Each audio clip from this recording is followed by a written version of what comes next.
Hello, my name is David Rector, and I'm the writer and the director of Friends of Dorothy, the sitcom, the podcast. I'm also your host for this spin-off series called Friends of Dorothy RETRO-SPECTIVES. As you stream this podcast, we are writing and recording and editing the second series of the comedy show. So hopefully these musical interludes will nicely fill the gap until the return of the housemates and their lovable neighbour. Meantime, I have some gems to share which were inspirations to the characters you have got to know these past months. This new episode is called Divas. The term diva has been closely aligned with queer culture, especially the drag phenomenon. For generations now, gay men have got themselves all up into a lather when an empowered and beautiful woman belts out an anthem. There is often much in the way of theatre and drama encapsulated in the performative ingredients. The look, the moves, and of course, the sounds. Some of the best songwriting teams in pop history have written for the Divas. Burt Bacharach and Hal David penned countless hits for Dionne Warwick and Dusty Springfield, among others. Nile Rodgers and Bernard Edwards wrote for Sister Sledge, Diana Ross and Debbie Harry, and the Bee Gees composed classics for Barbara, Celine and Dolly, who need only be referred to by one name. In this episode, I will share half a dozen strong, powerful female vocalists from an array of genres to make my point. Divas come in all shapes and sizes. I'm going to start with one of the best known from the disco era.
That was the late but great Donna Summer and her classic 1979 smash, Hot Stuff. This diva was never out of the charts for nearly 4 full years. And in that final year of the decade alone, she had 6 chart hits, and at one time 3 in the top 10. Known as the Queen of Disco, her music simply reigned over the culture. Classics like Love to Love You Baby, I Feel Love and MacArthur Park made her a superstar, and her 1979 opus Bad Girls was so huge it earned nominations in the categories of pop, rock and R&B, as well as Album of the Year. When disco inevitably burned out, Donna Summer reinvented herself and continued right through the 80s to release music that was new wave, synth pop, gospel, dance, funk and rock. Such was her immense talent. Unfortunately, Donna's strong connection to the queer community became unstuck in the mid-80s when she allegedly made homophobic comments about gay people and AIDS. She denied what was reported, but a severe backlash occurred. Her career was never the same after it, but Donna continued to record into the 90s and the 2000s. Her death in 2012 at just 63 was a shock and a huge loss to pop music, as well as to the millions of gay fans like myself who remain loyal and in awe of her talent. Thankfully, her vast discography continues to gift those who loved her with the very ingredients that made her a pop legend: the trailblazer in dance music and the queer icon and diva that was Donna Summer.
As I mentioned earlier, divas come in all forms, and Suzi Quatro may not generally be considered one, but for me, her stature in the world of pop and her pioneer as a woman in rock in the early 1970s well earns her that honorific.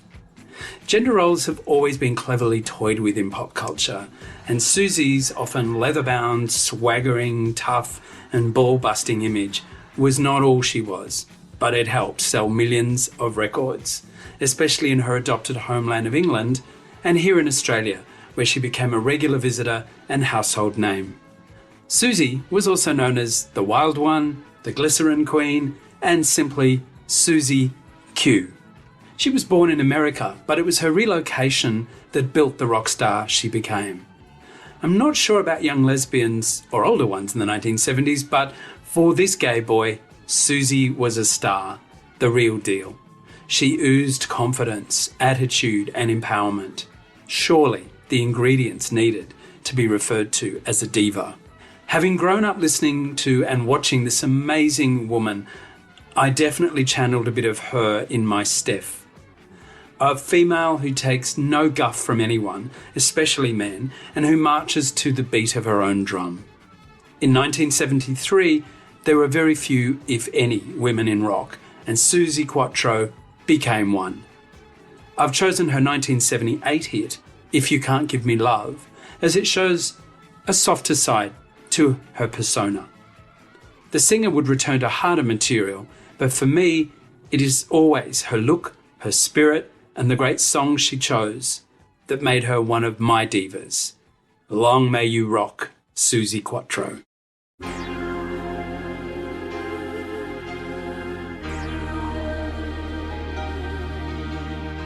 Time, 2:15 in the a.m. Lace, Renato's Bum Bum Run on South Street. I'm a hot blonde and it was a cold night. This is my story, I ain't ashamed to tell it. I was hungry, tired, and looking for love. I was just a pilgrim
know, he smelled just like a brand new car.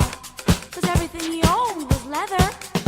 A leather shirt, leather hat, leather gloves, leather spats, leather chaps, leather pants, leather socks, leather caps, leather coats, leather wraps, leather mitts, leather ring, leather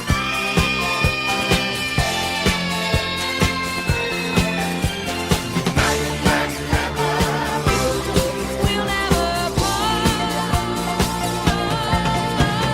All my life in black leather, bring the sound and learn it forever. Love me, love me, your life.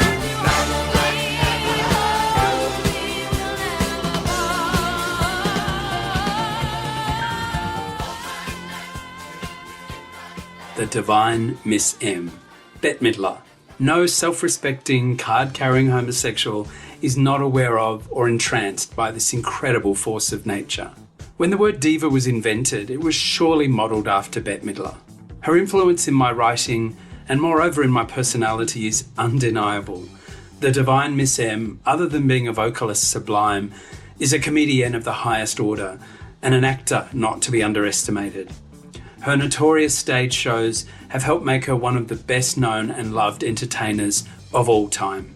I chose this obscure track as it was very impactful in 1980 when it entered my radius, as I'd finally been able to come to terms with my sexual identity and began imagining and exploring how that might be realised in the coming years. At 15, I knew nothing. So, pop culture in the late 1970s was everything. My Night in Black Leather was a disco track taken from Bette's 1979 album, Thighs and Whispers. Even then, I loved the word plays and the subculture being alluded to in the song. And Bette's soaring vocal combined with the underlying sexual energy made it an important piece of oral influence as I was unearthing my own identity as a gay person. There will never be another Bette Midler, and nor should there be. They broke the mould when the divine Miss M was created.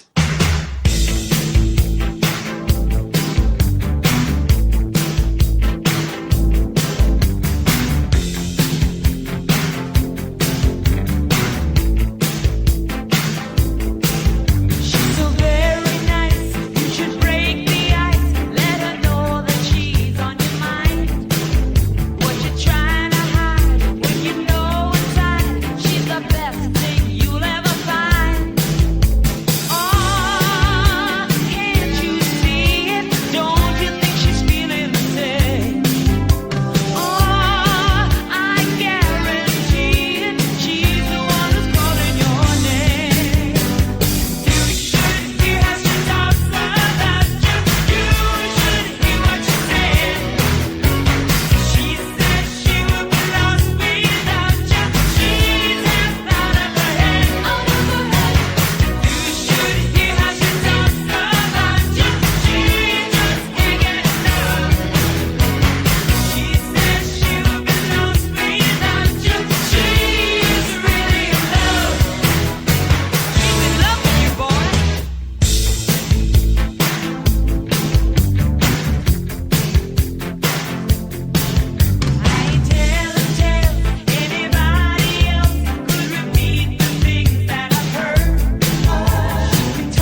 For me, it was a no-brainer to include Melissa Manchester in my group of divas, and a good segue from Bette Midler, as the two singers have been friends for decades. In fact, a story that Melissa proudly tells is that when Bette Midler was first looking for a backup singer, she approached Melissa and said, "Would you like to sing in the back of me?" And Melissa said, "No, I'd like to sing in the front of you." And Melissa got the gig and Bette Midler got her, and they've been friends ever since. She ended up, obviously, with her own career, a renowned songwriter, singer, best known, though, for the Peter Allen song Don't Cry Out Loud. And for that song, You Should Hear How She Talks About You, which earned her a Grammy Award. Melissa Manchester is, my all-time favourite singer. If you haven't heard her music, check her out. She's sublime. Okay, on to another diva who really needs no introduction, but I'll give you some after the song.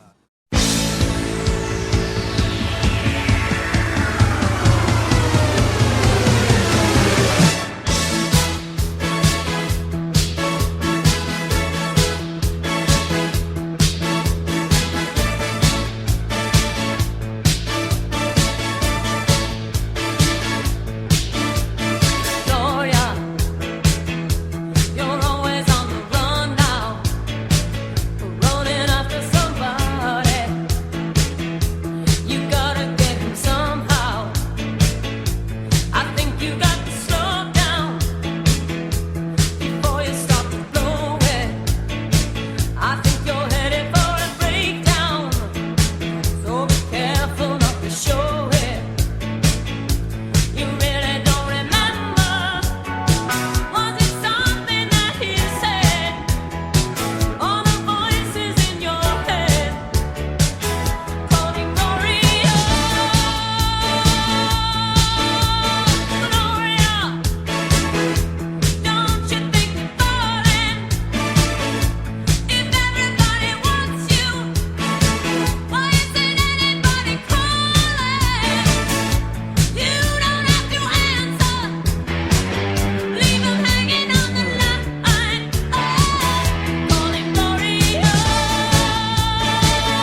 Laura Branigan and her 1982 smash hit, Gloria. What a voice. That alone gives her diva-esque status. Laura would release several albums in the 1980s, and her timeline was closely aligned with my coming out, hence my inclusion of her here. Whilst all those follow-ups were great and featured a mix of epic ballads and dance floor fillers, nothing came close to the grandeur or success of Gloria. Tragically, another diva went too soon. In 2004, Laura passed away at 52 years young. Again, thankfully, there are several long players featuring that incredible vocal power and range. And finally, to end this epic episode of female singers is one of the most glorious, and beloved of all time. I just need, say, 3 letters. ONJ. You need more? Okay. Olivia Newton-John. As you might recall, my character in Friends of Dorothy, Steph, is a huge fan, as I suspect many young gay men and lesbians were. What was not to love? Livy was gorgeous, talented, and was a truly special human being and human doing during her amazing lifetime. The world was a little colder and less colourful without Olivia Newton-John in it when she tragically passed away in 2022. Olivia Newton-John may not have had the fierce anthemic qualities that some of the bigger, more showy singers had, but for me, a diva is a beautiful, talented and inspirational individual, and our Livy fits that bill perfectly. I'll leave you now with a little more love and hope you tune in next time for another trip down memory lane with RETRO-SPECTIVES.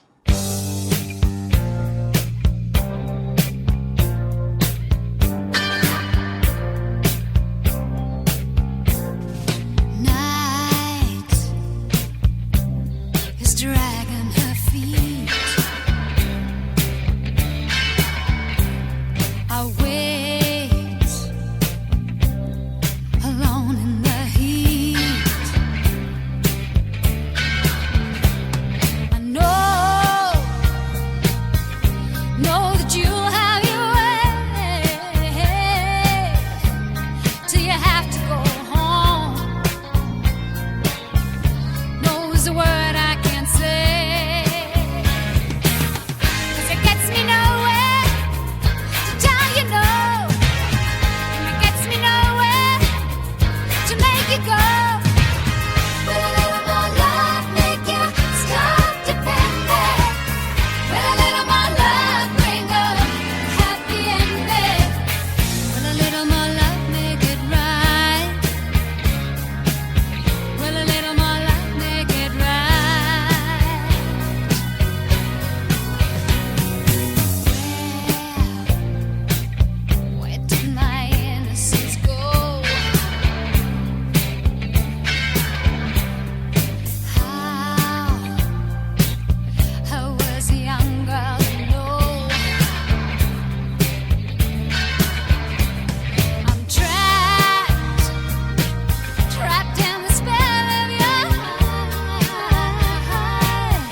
Friends of Dorothy, RETRO-SPECTIVES was written, performed and edited by David Rector, and the copyright 2025. The use of music herein is under fair dealing.